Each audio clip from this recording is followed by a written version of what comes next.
Deň prajem všetkým. Moje meno je Igor Ašla, ja som riaditeľ programu Rybné hospodárstvo na ministerstve pôdohospodárstva a rozvoja vidieka.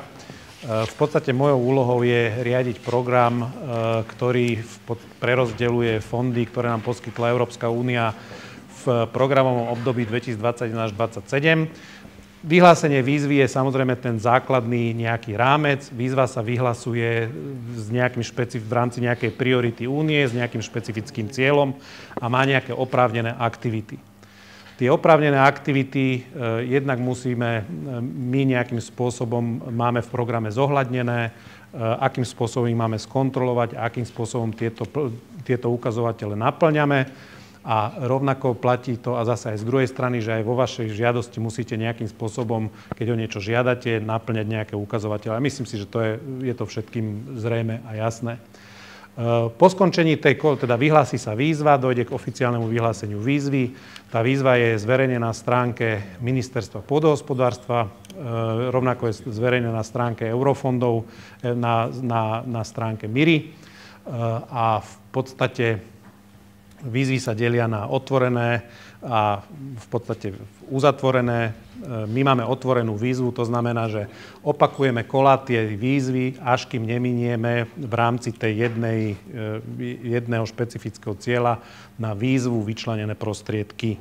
To znamená, že keď je buď nedostatočný záujem, alebo je, povedzme, že veľká chybovosť v žiadostiach a tak ďalej, to znamená, že až do vyčerpania, alebo dokonca teda programového obdobia výzvy opakujeme.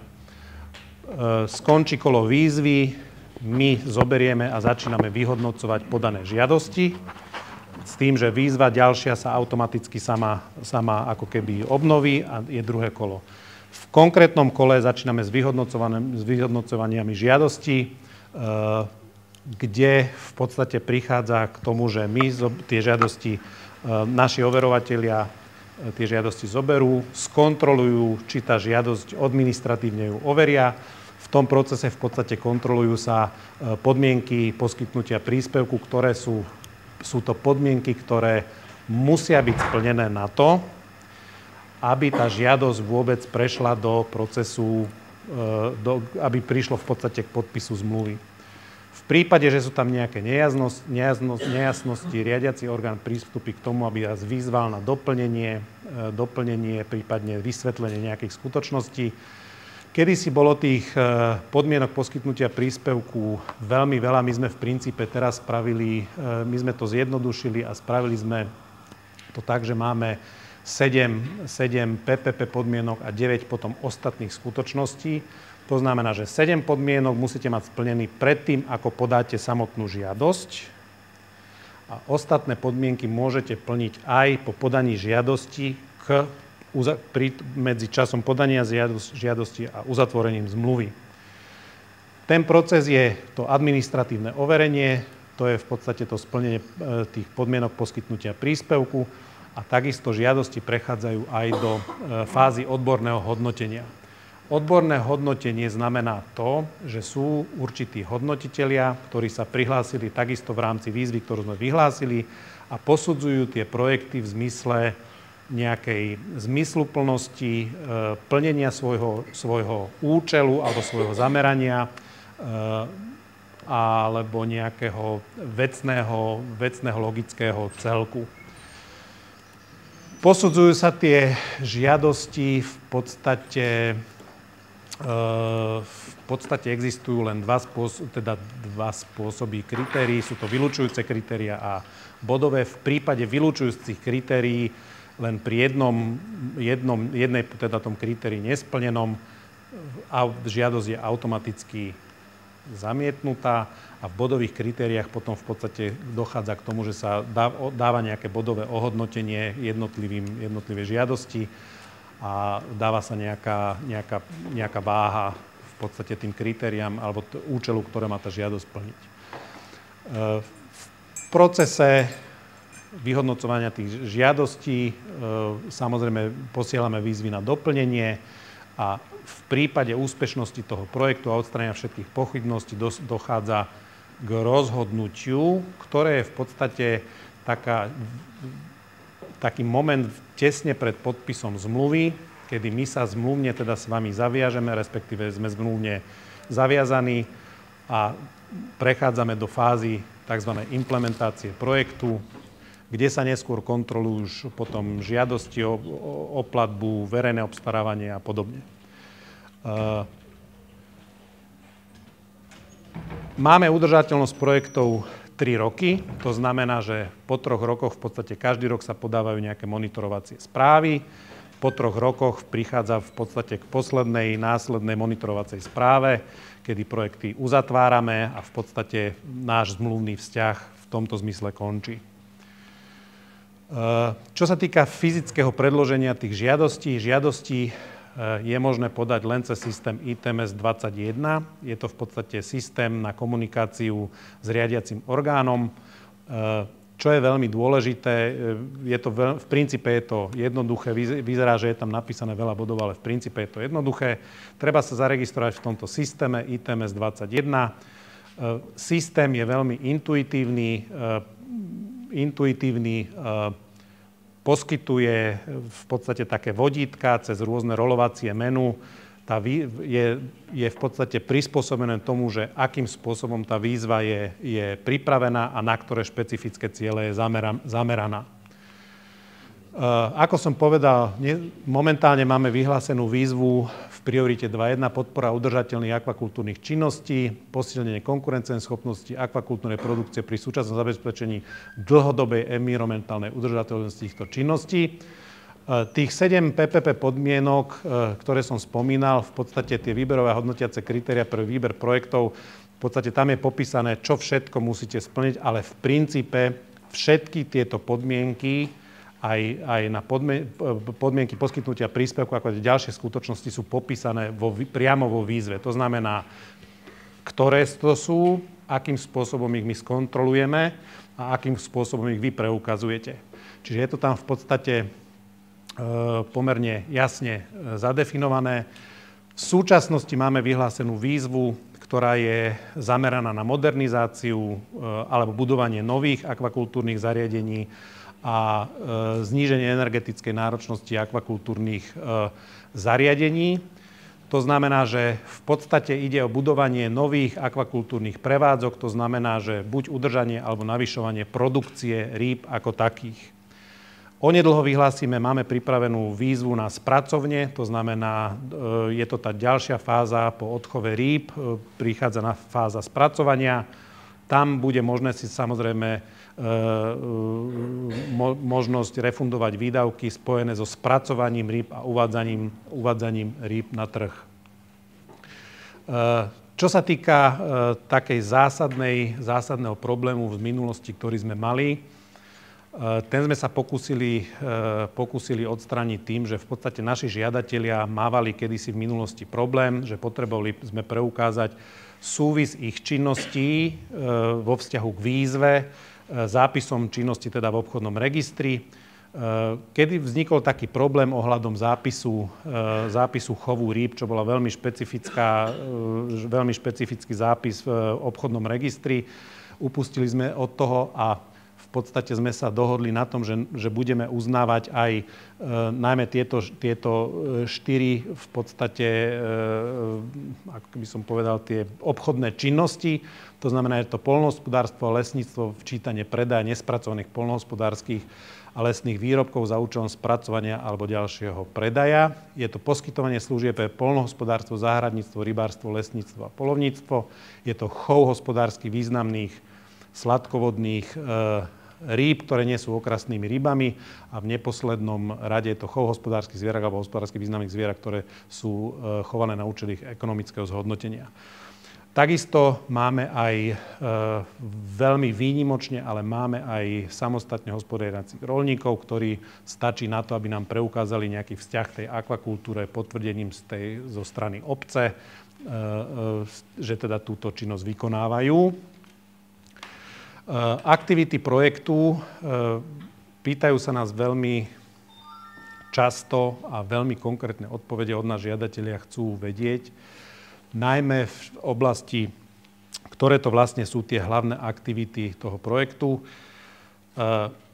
Tie hlavné aktivity každého projektu, ktoré si vy v podstate definujete, tak tie si definujete v podstate vy. To znamená, že sú to aktivity, ktoré musia byť nosné, respektíve v priamom spojení so zameraním tej konkrétnej výzvy. To znamená, že poviem príklad, napríklad keď chcete, ideme budovať nejaký rybník alebo niečo, no tak neoprávneným výdavkom určite nebude chladiarenský stroj na spracované ryby. Hej?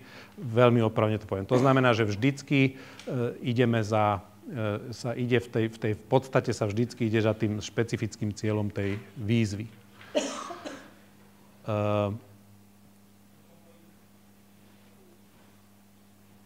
Ďalšia vec je, by som sa pristavil pri tých priamych a nepriamých výdavkoch.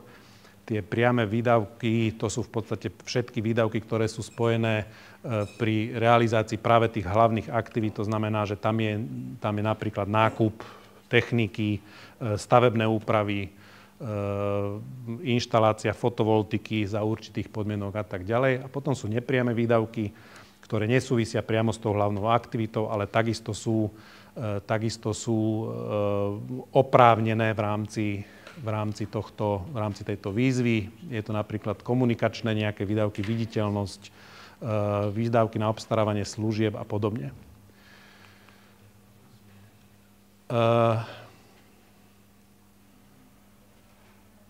V tejto oblasti, hlavne čo sa týka tej oprávnenosti výdavkov,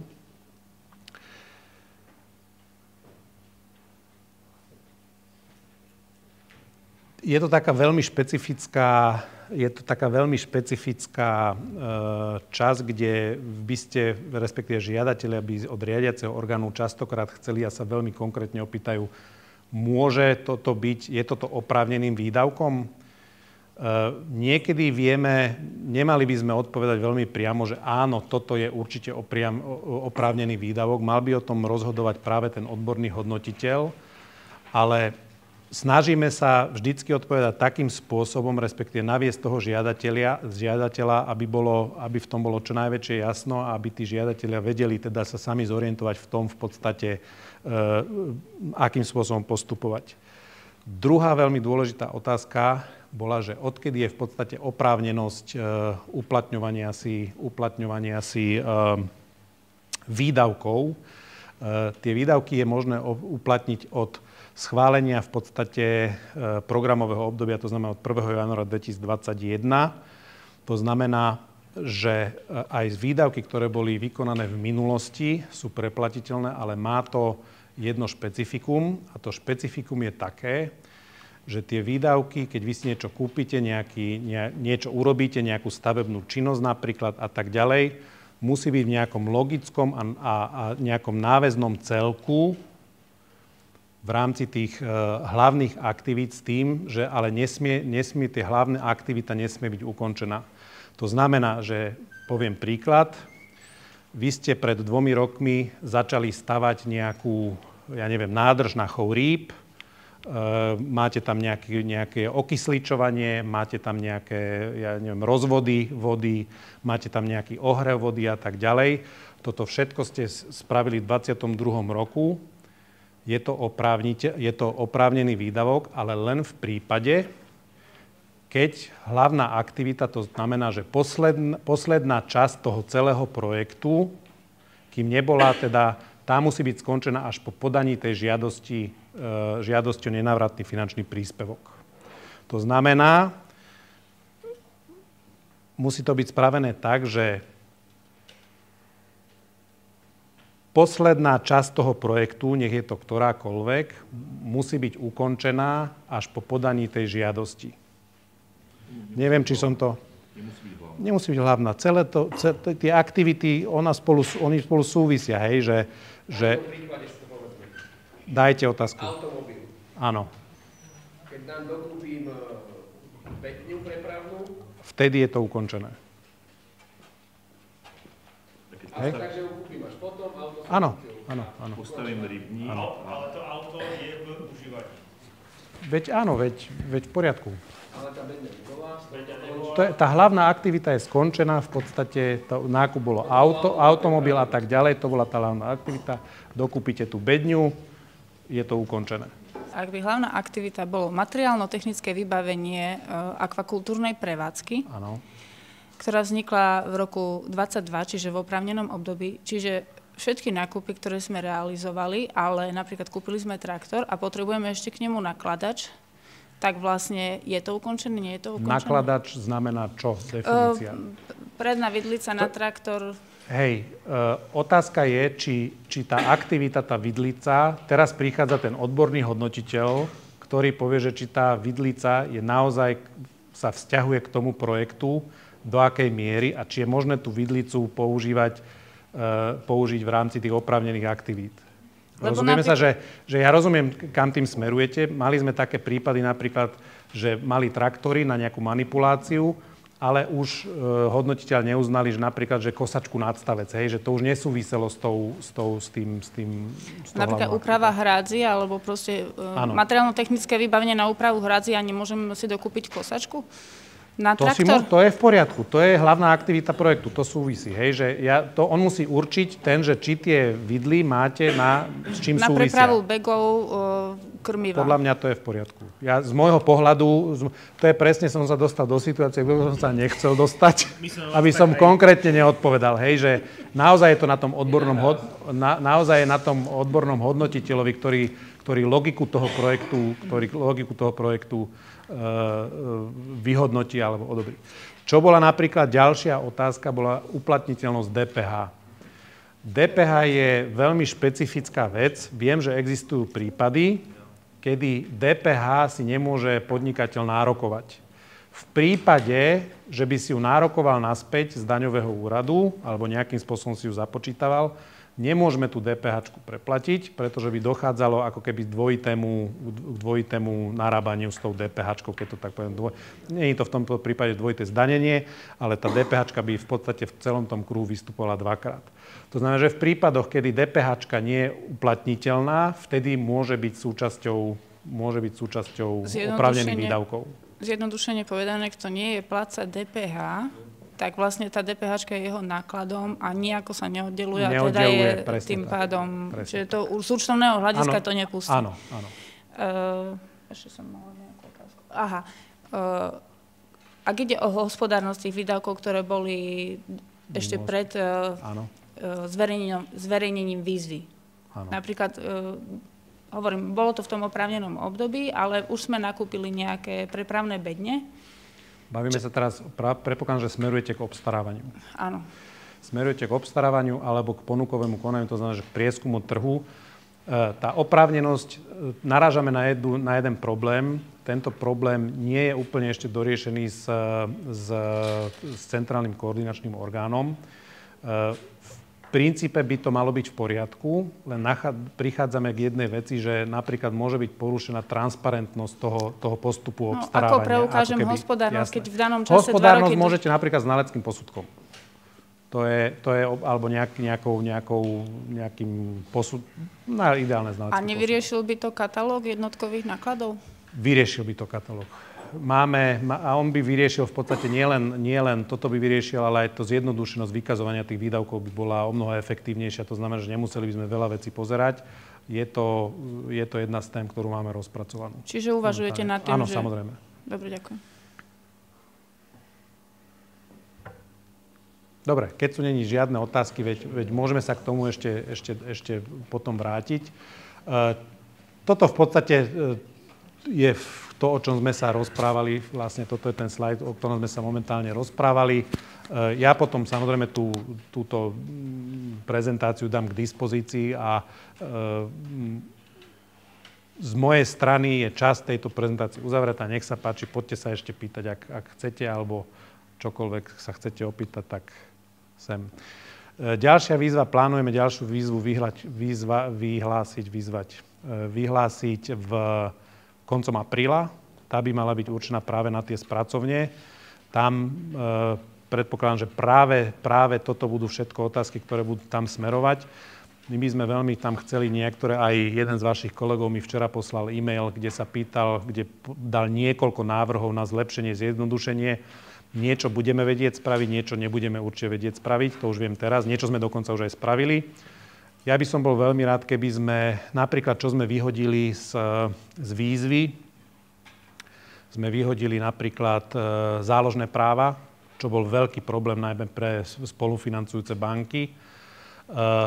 Čo sme však nečakali, prišlo nám niekoľko veľkých projektov, kde to budeme musieť z pozície riadiaceho orgánu trošku nejakým spôsobom regulovať, to znamená v zmysle k tým žiadateľom, ktorí žiadajú, tam to budeme musieť prehodnotiť, ale v princípe pri nákupe aut a naozaj spotrebného materiálu, operačnej techniky, nejakej manipulačnej techniky a podobne, tak v princípe od tohto sme upustili, lebo naozaj je to jednak administratívne zaťažujúce pre nás, a na konci dňa v podstate ten výsledok je len to, že je hrozne veľa papierov a dúfam, že nám to bude fungovať. Verím, že nám to bude fungovať.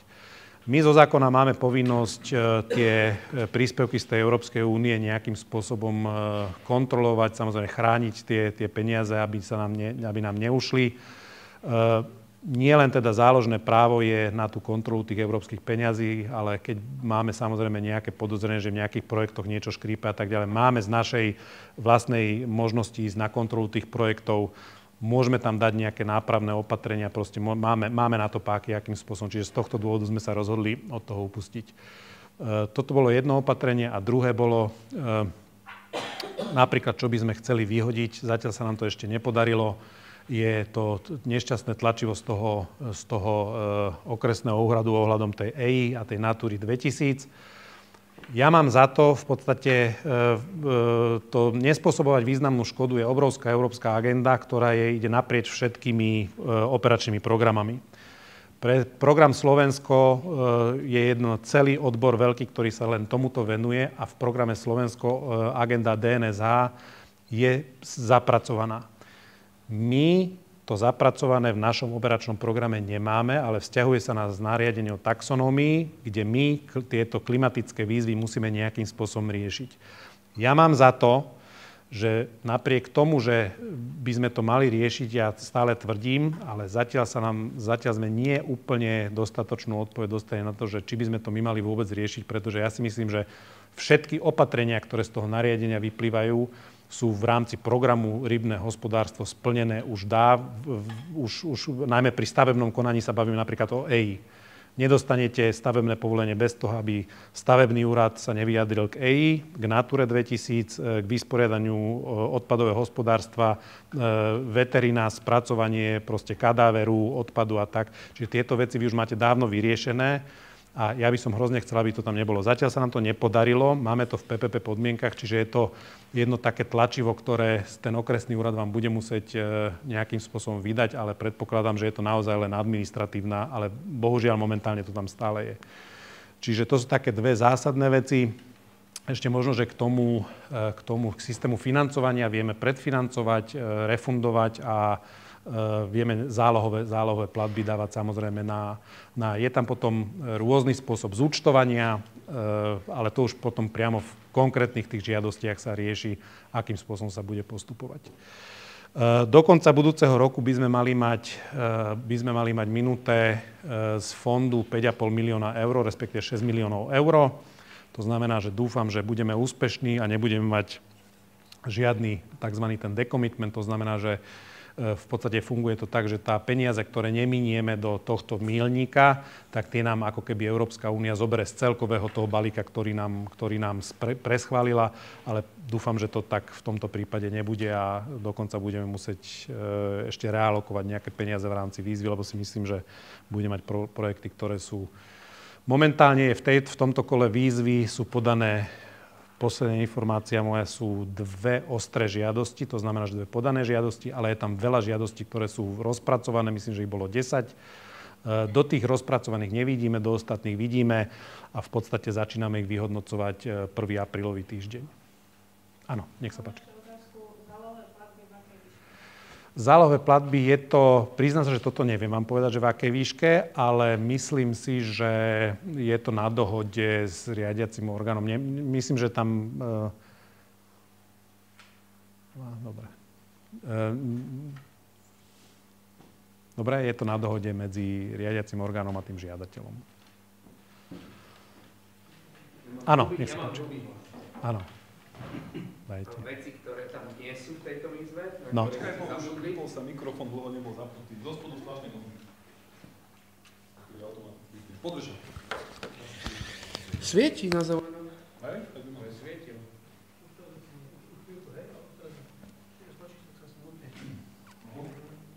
Lebo je mute zapnuté. Tak pani ho držala, vieš, možno tam to píšem. Predpokladám, že sa ideme pýtať na oprávnenosť alebo veci, ktoré v tejto výzve nie sú, na ktoré sa zabudnú. Na traktory, na také veci. Tie budú kedy asi? Tie budú v tej aprílovej k spracovňam. Tak potrebujete manipulovať. Potom záleží v podstate, že...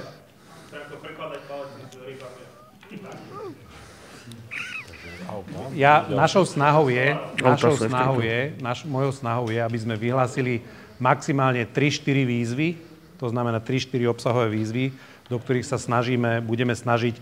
Nepotrebujem na každú aktivitu proste vyhadzovať zvláštnu výzvu. Chceme, aj v rámci tejto výzvy sme nakumulovali niekoľko v podstate aktivít, ktoré sú. Čo sa týka aut, tam je jedno také špecifikum, kde bude k modernizáciám a tak ďalej, bude nejaká výzva. To bude výzva, nebude k spracovaniu, ale bude to modernizácia. V podstate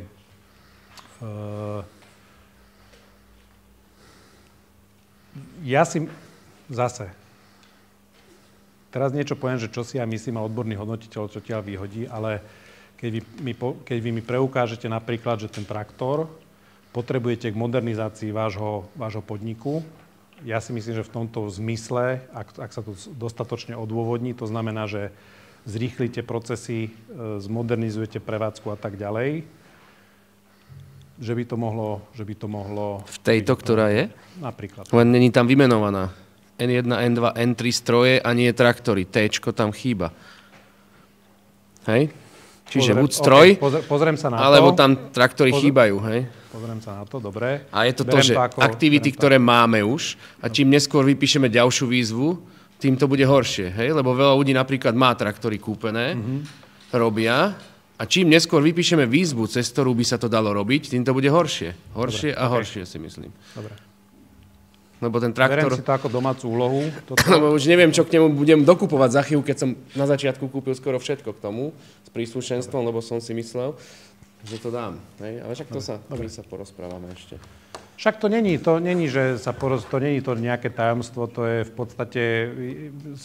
Ja to vždycky tak poviem, že v podstate sú to vaše peniaze, sú to peniaze, ktoré majú ísť smerom k vám, čiže riadiaci orgán má nejaké mantinely, ale v podstate my máme pre vás pripraviť v podstate, keď to tak nazvem, produkty. Ale ono to tak vyzerá, že aspoň podľa tých slov, že peňazí vyzerá, že bude sa z tejto výzvy dosť vyčerpaných. Áno. Takže vlastne, keď tá výzva sa čo by bola aj vaša dobrá vizitka, aj naša dobrá vizitka. A tým pádom budeme musieť vypísať ďalšiu výzvu alebo zväčšiť budget. Veď to je v poriadku, na toto sme pripravení. Máme tam napríklad peniaze také, ktoré si myslím, že vieme v rámci toho operačného programu vieme doalokovávať peniaze, že niekde, kde je predpoklad, že by sa peniaze čerpať nebudú, že vieme niekde proste pridať nejaké peniaze a tak ďalej. Viem oblasti, ktoré asi pravdepodobne budeme môcť nejakým spôsobom realokovať, mám nejakú predstavu o tom. Uvidíme, akým nám to spôsobom bude fungovať spolu aj z našej strany, teda aj z vašej strany, že či tie žiadosti budú chodiť, v akej budú kvalite a akí budú hodnotitelia. Čiže môj najlepší úmysel je rozdeliť čo najviac peňazí. Pre mňa ešte jedna výzva za všetkých, že hodnotitelia, teda tí, ktorí asi by nechceli žiadať peniaze, aby sa prihlásili na hodnotiteľov aspoň, aby tie projekty, tí, ktorí si ich chceme podať, aby ich mal dohodnotiť. Tak. To je asi bol aj bude v minulosti chyba, problém, že v podstate slovenská akvakultúrna obec je tak maličká, že v princípe všetci sa poznajú a v rámci hodnotenia a podávania žiadostí musí byť ten konflikt tých záujmov veľmi jasne zadefinovaný a nesmie dochádzať tam k nejakému narušenia pravidel v rámci toho konfliktu záujmov. To znamená, že ten žiadateľ s tým hodnotiteľom by nemali byť v nejakých vzťahoch a tak ďalej, by sa nemali vzájomne nejakým spôsobom vyjadrovať k otázkam spoločným a tak ďalej. Čiže naozaj tí, ktorí žiadať nebudete a ste nejakým spôsobom odborne zdatní, je tam teraz, ak sa nemýlim, 10 prihlásených odborných žiadateľov,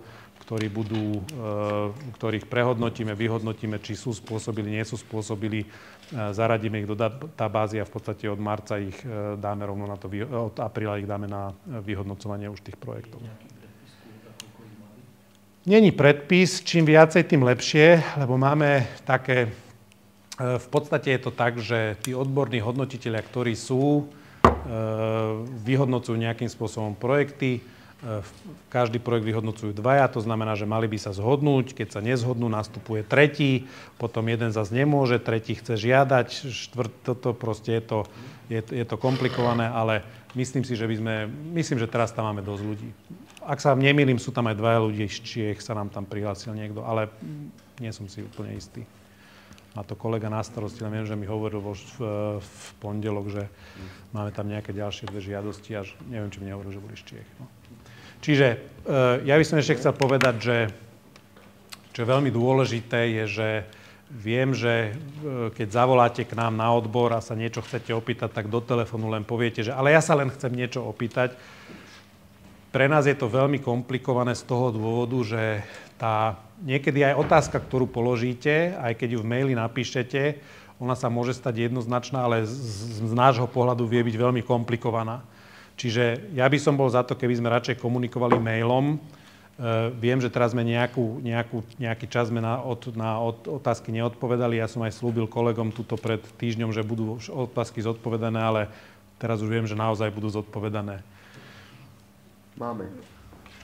Tak v princípe napríklad bola otázka na oprávnenosť fotovoltiky. Fotovoltika, oprávnenosť zase. Respektíve, či môžu panely fotovoltické byť nainštalované niekde inde, ako je prevádzka. Môžu, ale tá energia z tých panelov sa musí týkať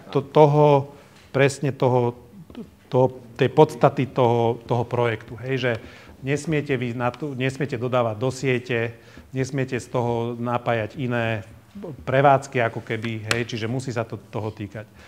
Či je oprávnený kamerový systém. Na monitoringu určite. Na monitoringu určite. Áno, nech sa páči. Kto sa nestihne prihlásiť do tejto výzvy, čo je otvorená, ak sa dobre pamätám, do konca marca. Áno. Hneď je ďalšie kolo. Hneď na druhý deň je ďalšie kolo vyhlásené. Stále, ona je otvorená, hovorím, vypisujú sa stále kolá a ide hneď ďalšie, hej.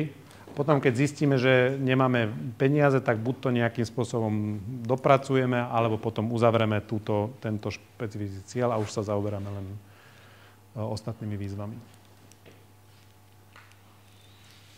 Áno, nech sa páči. Taká otázočka, možno hlúpa, ale predsa prečo v Poľsku je jednoduchšie čerpať eurofondy? Nesúvisí to s tým, že u nás je tá byrokracia trošičku taká. Ja nemám síce overenú informáciu, ale dostala sa mi v takej podobe, že v Poľsku stačí odpovedať na otázočky, ktoré sú stanovené v osnove, ktorú vydal riadiaci orgán, áno. Vyhlasujúci orgán. Áno, riadiaci orgán, hej. Podľa mňa je to oveľa jednoduchšie a všetci žiadatelia sa vlastne držia rovnakých otázok, čiže nie je to tak, že potom hodnotiteľ môže povedať, toto sa mi pozdáva, toto sa mi menej pozdáva, lebo záleží aj na kritériách. Hodnotiacich kritériách, áno. Bola, kedy bolo, že či viem zamestnať alebo vytvoriť nové pracovné miesta. To bolo niekedy. To tam stále je ešte, áno. A možno teraz to bude na konci, možno bude prioritou, koľko prevádzka dokáže vyrobiť alebo vychovať rýb.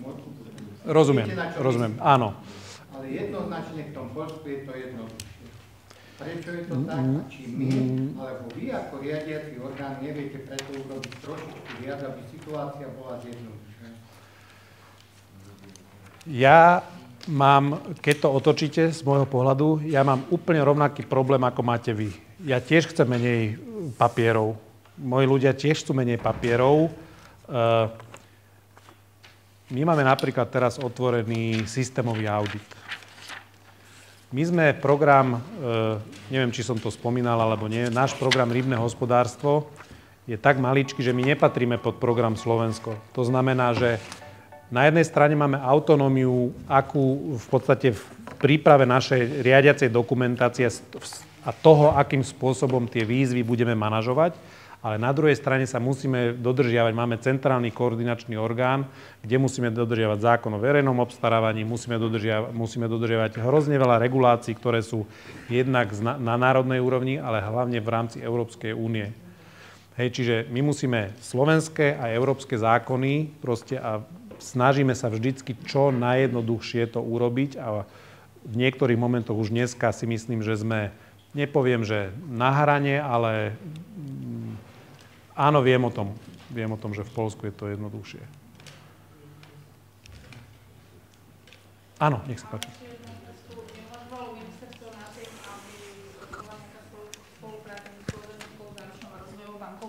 Financovaní projektov? Bolo, ale nebola len Slovenská záručná rozvojová banka, ale boli, to sú tzv. Ak máte na mysli tie finančné nástroje, lebo tie finančné nástroje, to je taký veľmi špecifická vec. Finančné nástroje, v podstate niekto to rozumie ako, že nejaká banka má vyhradiť nejaký budget, ktorý keď my dáme rozhodnutie, že váš projekt je schválený, tak automaticky vám dajú druhú polovičku. Je to veľmi komplikované vysúťažiť, veľmi dlho sa s tým komisia, aj my v podstate boríme. Tá efektivita toho nástroja, tam je, vy v podstate nemôžete z hľadiska, lebo pre banky je to finančný produkt. To znamená, že vy by ste museli so všetkými bankami, ktoré sú na trhu, ktoré poskytujú komerčné produkty, proste súťažiť a vypísať v podstate ten systém toho financovania, obstarať ten systém toho financovania je pomerne komplikovaný. Ale čo musím povedať, že z hľadiska bank 21 miliónov, keď rátam tú druhú vašu polovičku, pre nich je to administratívne a finančne hrozne nezaujímavé. Aj finančné nástroje, ktoré sú v rámci poľnohospodárskej politiky, to sú projekty nad 100 miliónov. Hej, tí, ktorí tie finančné nástroje aplikujú do praxi, tak oni sú hrozne, tí sprostredkovatelia sú zase len komerčné banky. Hej, že ten štát urobí nejaký finančný nástroj, sprostredkovateľom je banka, ale tá banka si hneď zoberie 7% z toho. A pri 21 miliónoch, keď mi niekto zoberie 10%, to je skoro 2 milióny dole, keď to tak veľmi jednoducho matematicky rátam. Čiže to je hneď mínus 2 milióny, ešte sme zaplatili, nič sme nedali. A otázka je, či by bolo čerpanie. Ja viem, že pomyselne áno, ale keď dojde na lámanie chleba, otázka je, že či naozaj by sa to vyčerpalo. Čiže z tohto hľadiska je to neefektívne. Ďakujem. A bola to v podstate jedna z otázok, aj teda pomerne zásadných otázok komisie, že či my tie finančné nástroje ideme využívať alebo neideme. Dokonca vyplýva z nariadenia, že my by sme mali spraviť takú analýzu, že či áno alebo nie, ale využívať ich asi nebudeme.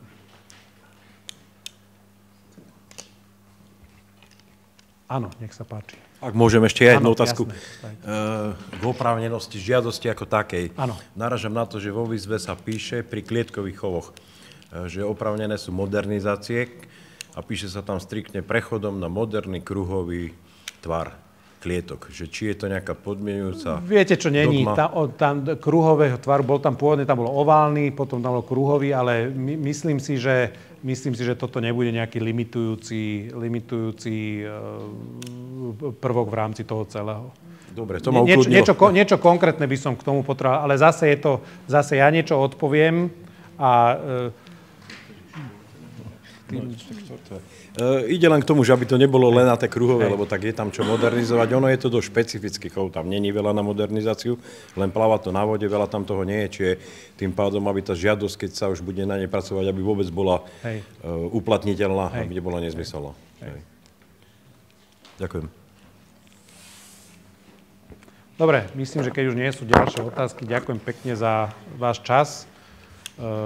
Je nejakých skoro 3:45, mali sme skončiť trošku skôr, ale veľmi pekne ďakujem aj organizátorom za poskytnutie tohto priestoru. Áno, nech sa páči. Dúfam, že ťažkú. Úplne ľahúčka. Odpoveď bude ťažšia. Ja by som sa chcel opýtať, funguje to? Ja by som sa chcel opýtať, ako by to bolo s možnosťou financovania činnosti, ktoré vykonáva naše združenie.